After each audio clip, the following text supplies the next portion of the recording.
मेरी प्रेगनेंसी का 10वां महीना शुरू हो गया। मेरा नाम सोनम है। वैसे तो मैं बहुत सुंदर हूँ, इसी कारण मेरी सास ने मुझे पसंद किया था अपने बेटे के लिए। वैसे तो मैं उस घर में शादी करने के लिए राजी नहीं थी, लेकिन पापा और ससुर जी का साथ में बिजनेस था, उनके रिश्ते खराब ना हो इस वजह से मुझे मजबूरी में हाँ करना पड़ा। उनके बेटे का नाम मानव था। कुछ दिनों में हमारी धूमधाम से शादी हो गई। शादी के 4-5 दिनों के बाद ही मेरी सास मुझे कहने लगी कि जल्दी से मुझे दादी बना दो। शादी के पहले दिन से ही बच्चे को लेकर घर में बातें होने लगी। अब तो शादी को 3 महीने हो गए, लेकिन मैंने उनको कोई खुशखबरी नहीं सुनाई। इसीलिए मेरी सास मुझसे नाराज हो गई और मानव से कहने लगी कि उसे डॉक्टर के पास ले जाओ, देखो तो सही उसे बच्चा क्यों नहीं हो रहा है। मैंने मानव से कहा कि अभी तो शादी को सिर्फ 3 महीने ही हुए हैं, आप लोगों ने मुझे सिर्फ बच्चा जन्म देने के लिए ही लाया है क्या। मानव गुस्से में कहने लगे, चुप रहो, ज्यादा बोलने की जरूरत नहीं है, माँ जैसा चाहती है वैसा ही होगा। मैं चुप हो गई, लेकिन मुझे थोड़ा अजीब लग रहा था। अब तो शादी को 8 महीने हो गए। अब तो सास ने हंगामा शुरू कर दिया था, मानो 8 महीने नहीं 8 साल हो गए हो। वह मुझे डॉक्टर के पास ले गई। डॉक्टर ने कहा कि अभी तो सिर्फ महीने ही हुए हैं, इसमें चिंता करने वाली कोई बात नहीं है। सास कहने लगी कि आप बस मुझे इतना बता दीजिए कि यह माँ बन सकती है या नहीं। डॉक्टर चेकअप करने सोनम को ले गए। वहाँ उन्होंने कहा तुम्हारी सास बहुत ही अजीब है, इसीलिए मैंने कुछ नहीं कहा। मैंने पूछा इसका मतलब मुझ में कोई कमी है क्या। डॉक्टर ने कहा थोड़ी दिक्कत है, लेकिन चिंता करने वाली कोई बात नहीं, सब ठीक हो जाएगा। सोनम ने कहा कि थैंक यू डॉक्टर, आप अच्छे इंसान हो। हम घर आ गए। उसके बाद कई महीने बीत गए, फिर भी मैं खुशखबरी नहीं सुनाई थी। अब सब मुझे बांझ कहने लगे। सास कहने लगी मेरे बेटे की जिंदगी बर्बाद हो गई है, क्या सोचा था और क्या हो गया। ऐसा कुछ होने वाला है, पता रहता तो अपने बेटे की शादी तुमसे नहीं करती। मानव तो मेरी एक बात नहीं सुनते थे, जो माँ कहती वही करते थे। लगभग 1 साल बाद मैं माँ बनी। मेरी सास के चेहरे पर कोई खुशी नहीं थी। मुझे लगा कि अब सब मेरा ख्याल रखेंगे, लेकिन ऐसा कुछ नहीं हुआ। घर के सारे काम मैं अकेली ही करती थी। जब मैंने मानव से फल का कहा तो सास कहती है कि उसकी क्या जरूरत है, मैंने तो कभी ऐसा कुछ नहीं मांगा, मैंने भी तो इतने बच्चे को जन्म दिया,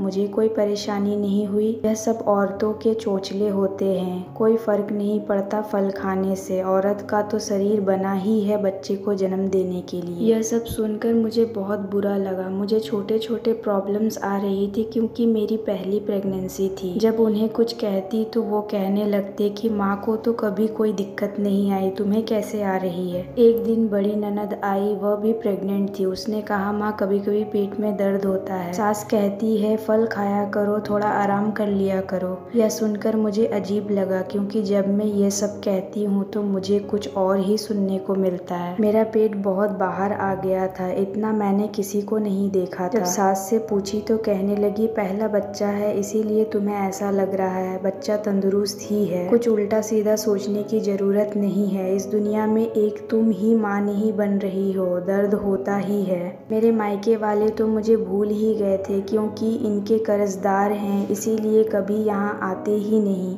मेरी जिंदगी नर्क से भी ज्यादा बदतर हो गई थी, लेकिन मैं अपने बच्चे के लिए जी रही थी। मानव तो बिल्कुल भी ध्यान नहीं देते थे, ना डॉक्टर को दिखाते थे। अब मेरा 9वां महीना चल रहा था। मैं प्रार्थना कर रही थी मेरे बच्चे को सही सलामत रखने की। मेरा 9वां महीना पूरा हो गया। मैंने कहा माँ जी एक बार तो डॉक्टर को दिखाना जरूरी है। सास कहने लगी आजकल की लड़कियों को थोड़ा भी सब्र नहीं है। तभी मेरे पति मुझे वेद के पास ले गए। उन्होंने बताया अभी समय है। हम घर आए तो सास कहने लगी पता नहीं कौन सी जल्दी है तुम्हें, पहली माँ देखी है जिसे बच्चे को जन्म देने की इतनी जल्दी मची है। बच्चे को जन्म देके तुम आजाद होना चाहती हो, आगे चलकर क्या बच्चे को संभालना नहीं पड़ेगा, उसकी देखभाल नहीं करनी पड़ेगी। इन लोगों को मेरे और मेरे बच्चे के लिए कुछ करना तो नहीं था। जब मुझे कुछ समझ नहीं आ रहा था तब मैंने अपनी माँ को फोन करके सब कुछ बताया। उन्होंने कहा अब लापरवाही मत करो और डॉक्टर के पास चली जाओ। अब अपने और अपने बच्चे के लिए लड़ना सीखो। जब मैंने मानव से कहा कि शायद ऑपरेशन करना पड़ेगा, इतना सुनते ही कहने लगे तुम्हारा दिमाग तो खराब नहीं है, ऑपरेशन में कितने पैसे लगेंगे तुम्हें अंदाजा भी है। मुझे बहुत गुस्सा आ रहा था उनकी बातें सुनकर। इनको पैसों की पड़ी है, मुझे अपने बच्चे के लिए खुद लड़ना होगा। मैंने एक दुपट्टे का बच्चे के लिए छोटे छोटे कपड़े बनाए, दबे पांव घर से निकली। अब मुझे अपने बच्चे के अलावा किसी की परवाह नहीं थी। मैं अस्पताल पहुंची और डॉक्टर को दिखाया। उन्होंने मेरी सोनोग्राफी की। उन्हें विश्वास नहीं हो रहा था। मैंने पूछा क्या बात है, तो उन्होंने कहा डरो मत, सब कुछ ठीक होगा। मैंने मम्मी को फोन किया और कहा कि किसी को कुछ भी बिना बताए अस्पताल आ जाओ। डॉक्टर ने कहा कि तुम्हारा ऑपरेशन करना पड़ेगा और करीब 4-5 घंटे के ऑपरेशन के बाद जब मेरी आंखें खुली तो मैं बेड पर थी। मैं बच्चे को ढूंढ रही थी। मेरे माता पिता बहुत परेशान लग रहे थे। उतने में डॉक्टर आते हैं। मैंने उनसे पूछा कि मेरा बच्चा कहाँ है। इतने में मेरी सास और मेरे पति भी आ गए। मेरी सास मेरे मम्मी पापा को उल्टा सीधा सुनाने लगी कि तुम्हारी बेटी घर से भाग कर आई है और पता नहीं रात भर कहाँ थी और किसके साथ थी। ऐसी लड़की को हम अपने घर में नहीं रखेंगे। मेरे पति कहने लगे कि अब तो मैं तुम्हारे साथ एक पल नहीं रह सकता, मुझे तलाक चाहिए। मैं सिर्फ रोई जा रही थी कि रात भर मैं मौत से लड़ रही थी और इन लोगों को देखो। डॉक्टर ने कहा तुम्हारी औकात नहीं है इसके साथ रहने की, क्योंकि तुमने उसके साथ साथ 4 जिंदगियों को भी खतरे में डाला था। यह सुनकर मैं हैरान हो गई। हाँ, तुमने 4 बच्चों को जन्म दिया है, 2 लड़के और 2 लड़कियां। मेरे पति और मेरी सास तो हैरान रह गए थे। उतने में अस्पताल के मालिक वहाँ आए और कहने लगे तुम्हारे साथ बहुत गलत हुआ है, इसीलिए अब से इन बच्चों का पालन पोषण और पढ़ाई की जिम्मेदारी हमारी होगी। इतने में मेरे पति और सास मुझसे माफी मांगने लगे, लेकिन मैंने उनका हाथ झटक दिया और कहा कि अभी कुछ देर पहले आपको मुझसे तलाक चाहिए था। मैंने उनके साथ जाने से मना कर दिया और 5 दिन बाद मुझे डिस्चार्ज मिला। मायके जाने के बाद मेरे पति कई बार माफी मांगने आए, पर अब मेरे अंदर की माँ उन्हें माफ करने के लिए तैयार नहीं थी। अगर मैं अस्पताल समय से नहीं पहुँचती तो शायद आज मैं और मेरे बच्चे इस दुनिया में नहीं होते। एक औरत अपने ऊपर सारे अत्याचार सह सकती है, पर जब बात उसके बच्चों की आती है तो वह फिर किसी भी परिस्थिति का सामना करने के लिए तैयार रहती है। आशा करती हूँ ये वीडियो आपको पसंद आया होगा। इस वीडियो पर आपकी क्या राय है हमें कमेंट कर जरूर बताएं। वीडियो पसंद आया तो लाइक और शेयर करना बिल्कुल ना भूले। चैनल पर नए हो तो चैनल को सब्सक्राइब जरूर कीजिए। वीडियो देखने के लिए, कहानी सुनने के लिए आपका बहुत बहुत धन्यवाद।